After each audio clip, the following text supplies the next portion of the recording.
Yeah, it's been big for us. Not just, like we expect to win games now. Last year it was sort of, we're going in there hoping that we have a shot at just staying close. But now we go into games expecting to win. So that's big for us. Is a confidence thing and having sort of a chip on our shoulder that I felt last year we didn't really have. The standard has definitely risen since last year. We went 5-5, which is not great to some teams, but it's way better than we have in the past couple years. So this year we've had that standard of being 5-5 or even better, and maybe get a playoff win this year. And we just want to start off the year with being our first GMC opponent.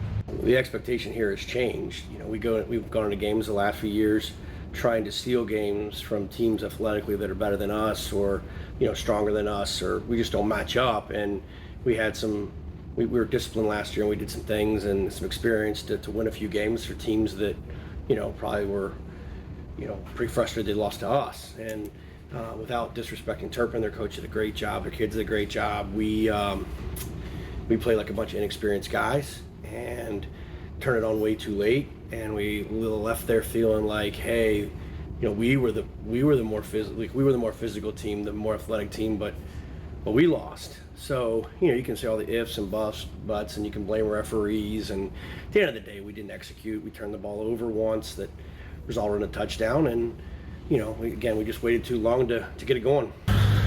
We came off rough loss last week, so we're just excited to get back out there and prove ourselves that we can win some games this year. Coming off a loss in a game that I felt we should have won.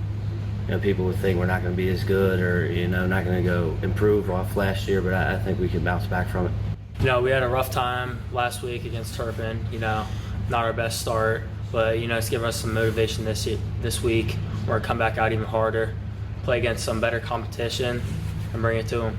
They bring a very physical group, so they're going to do what they've done the last 3 years, and that's run it right at us. Then there's nothing that's a secret when it comes to them. They're going to be physical up front. They're going to dominate the line of scrimmage, and in order for us to compete, against a team like that, we've got to match your physicality. We have to value the ball. So one thing that they're not going to do, they're not going to turn it over. Their special teams will be, they'll be well coached. They'll be great on defense. Kent McCullough, who's now over there on defense, and their staff they just do everything the right way. So when we play them, we just can't give them anything. If we're gonna play them and we're gonna lose, then we need to do it with them beating us and not beating ourselves.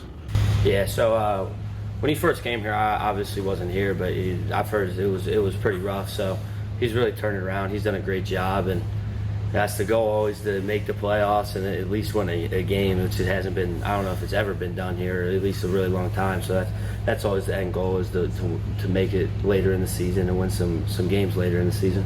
Coach Arden, he's came in.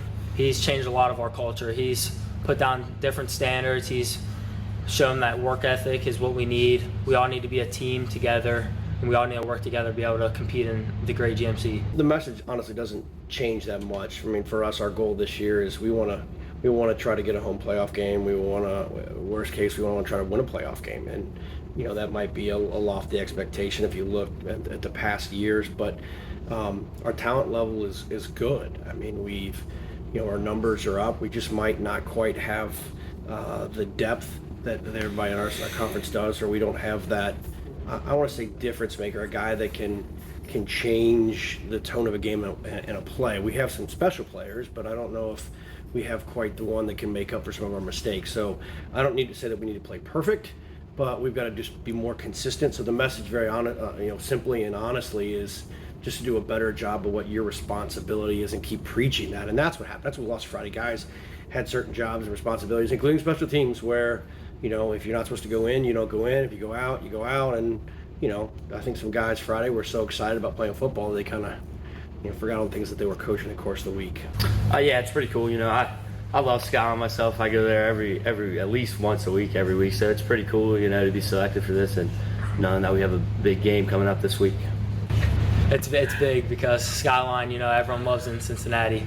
So Mason, they're good, and we've had a great season last year. So there's a lot of excitement between both teams. See who comes out on top.